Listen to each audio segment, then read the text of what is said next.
Halo guys, Nelson di sini dan ini adalah episode pertama untuk NH News. Jadi di video ini akan memberikan berita-berita teknologi terakhir yang aku dapat selama aku membuat video ini.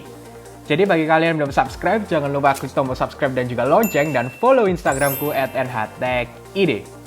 Baik, jadi banyak sekali sih berita di minggu ini yang menurutku sangat menarik dari 3 brand ya. Jadi dalam video ini aku akan membahas 3 brand. Yang pertama dari Xiaomi, lalu yang kedua adalah Samsung, dan ketiga adalah Apple. Jadi yang pertama adalah masalah Xiaomi terlebih dahulu.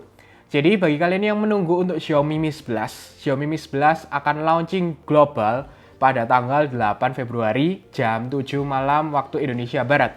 Jadi kalau mau kalian bisa tandai nih di kalender kalian. Jadi untuk globalnya tanggal 8 Februari. Jadi biasanya sih untuk di Indonesia akan mendekati itulah, mungkin 1 bulan ke depan atau bisa dibilang bulan Maret, atau tergantung dari Xiaomi Indonesia sendiri untuk mendatangkan Xiaomi Mi 11 di Indonesia. Yang pasti adalah masalah desainnya yang unik dan Snapdragon 888 yang digunakan di Xiaomi Mi 11 membuat orang-orang ingin mencoba dan melihat bagaimana sih rasa menggunakan Xiaomi Mi 11. Lanjut, yang kedua masih dari Xiaomi, yaitu Xiaomi memperkenalkan Xiaomi Mi Air Charge teknologi.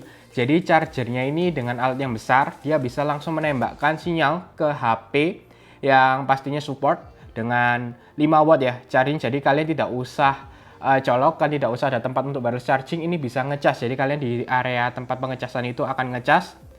Ini sedikit kontroversi karena apakah ini baik untuk kesehatan dan radiasinya bagaimana ya kalau misalnya beli, dan harganya juga pasti nggak mungkin murah dan pasti mahal. Memang ini sebenarnya kalau misalnya orang mengikuti teknologi ini sudah pernah ada sih, tapi masih kurang baik. Dan Xiaomi berani untuk membuka bahwa mereka lagi bekerja, lagi working on it, tapi belum dijual di pasar. Jadi jangan terlalu rame dulu ya. Hanya menurutku sih mereka ingin menunjukkan ke dunia bahwa mereka ini menemukan sesuatu yang aneh-aneh walaupun belum siap dipasarkan. Ya, begitulah. Jadi bisa untuk menaikkan traffic mereka untuk orang mencari tentang Xiaomi, yang padahal mungkin dari brand-brand lain juga sebenarnya sudah punya. Mungkin dari Oppo, Samsung, Apple pun mungkin sudah mencoba ini, tapi mungkin belum sempurna, jadi tidak dipublikasikan. Next, untuk masalah Samsung. Jadi Samsung sudah mengeluarkan Galaxy S21 series ya. Dan yang belum lihat bisa kalian cek di channelku untuk Galaxy S21 Ultra kesan pertama. Dan ini sangat yakin sih aku, dan berita terus keluar menambahkan bahwa untuk Galaxy Note di 2021 sepertinya akan menghilang. Jadi contoh saja dari Rose Young ya, ini salah satu Twitter terkenal juga, ini mereka mengatakan untuk Galaxy Note sepertinya tidak ada. Jadi dalam pembuatannya itu tidak ada untuk mention sama sekali tentang Galaxy Note di tahun 2021. Jadi mereka akan fokuskan di S21 ini yang sudah keluar, lalu dengan Z Flip dan Z Fold. Nah, untuk Z Flip sendiri ini akan mundurnya cukup jauh, kan biasanya sekitar bulan Februari-Maret ya. Dan untuk tahun ini akan mundur sekitar bulan Juni-Juli, dan bahkan untuk hardware-nya ini mulai siap baru sekitar bulan Mei dari infonya ya. Jadi nanti kita akan lihat bagaimana dengan Z Flip ini, dan aku benar-benar looking forward untuk masalah Z Flip.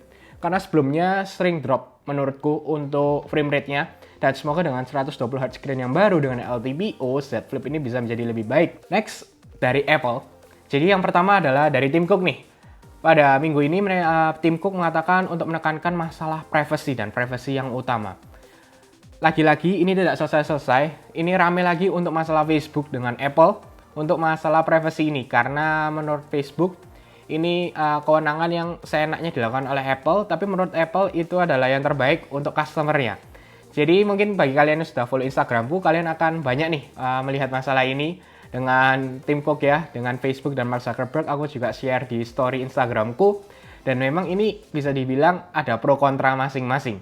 Jadi kita lihat saja bagaimana. Dan Apple juga mengatakan setelah iOS 14.4 yang telah keluar minggu ini, nanti setelahnya, untuk beta setelahnya sudah mulai semua aplikasi akan keluar notification bahwa apakah data kalian mau digunakan dalam aplikasi tersebut. Untuk sekarang mungkin beberapa masih belum. Jadi menurutku sih Apple masih belum 100% siap ya.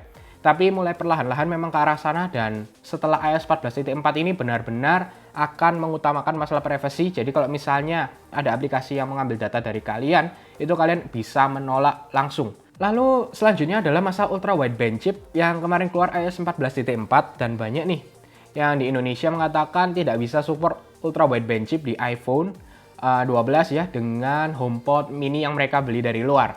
Memang sepertinya ini belum dapat izin di Indonesia.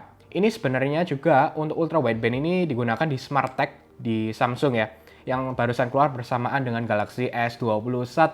Tapi untuk Apple menurutku sih setelah AirTag yang keluar ya, nanti kurang lebih rumornya sih bulan Maret akan keluar AirTag. Ini sama persis seperti yang Samsung SmartTag yang dikeluarkan oleh Samsung. Dan rumor ini sebenarnya sudah dari awal-awal tahun lalu itu sudah ada. Tapi entah kenapa karena memang mungkin masalah pandemi juga dan lain-lain lah dari Apple sendiri untuk menahan mengeluarkan Apple AirTag ini. Dan harusnya kalau misalnya AirTag-nya sudah keluar, mereka pasti mengutamakan izin-izin di negara-negara tertentu dan juga salah satunya di Indonesia. Jadi ketika itu harusnya sih HomePod dengan iPhone kalian tidak masalah kalau menggunakan ultra wideband chip ini. Yang terakhir, kembali masalah iPhone 13. Jadi semakin banyak rumor yang mengatakan bahkan dari Wall Street Journal juga ya. Ini juga mengatakan bahwa akan menekankan masalah Touch ID kembali. Jadi untuk iPhone 12s atau iPhone 13 nanti kita akan lihat ini akan mengutamakan Touch ID kembali, tapi Face ID tetap ada, jadi tenang saja. Lalu untuk masalah teknologinya ini hampir mirip seperti yang digunakan di Galaxy Phone ya, dari Samsung.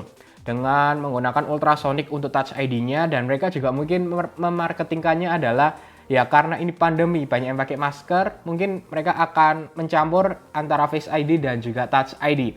Jadi kita akan lihat saja untuk masalah itu dengan teknologi yang akan benar-benar digunakan di akhir tahun 2021 ya, dari iPhone 13 atau 12s. Aku juga tidak sabar bagaimana. Lalu untuk masalah fisiknya juga jangan expect bahwa akan berbeda jauh. Menurutku notch-nya sih akan tetap seperti ini ya, akan tetap seperti yang lama. Tapi ya kita lihat saja lah bagaimana. Banyak rumor juga mengatakan itu lebih kecil, tapi menurutku sih nggak mungkin signifikan. Apple jarang sekali melakukan upgrade yang hanya kecil-kecil. Biasanya pasti goal mereka adalah langsung menghilangkan atasnya notch-nya. Tapi kita akan lihat saja sih bagaimana untuk iPhone 12s atau iPhone 13 yang akan keluar di akhir tahun 2021. Dan ya untuk masalah kamera pun nanti akan sama sih rumornya. Dan software-softwarenya mungkin yang akan lebih diutamakan dan computational photography yang jauh lebih baik, HDR, lalu untuk video yang jauh lebih oke. Ya nanti kita akan lihat bagaimana di akhir tahun 2021.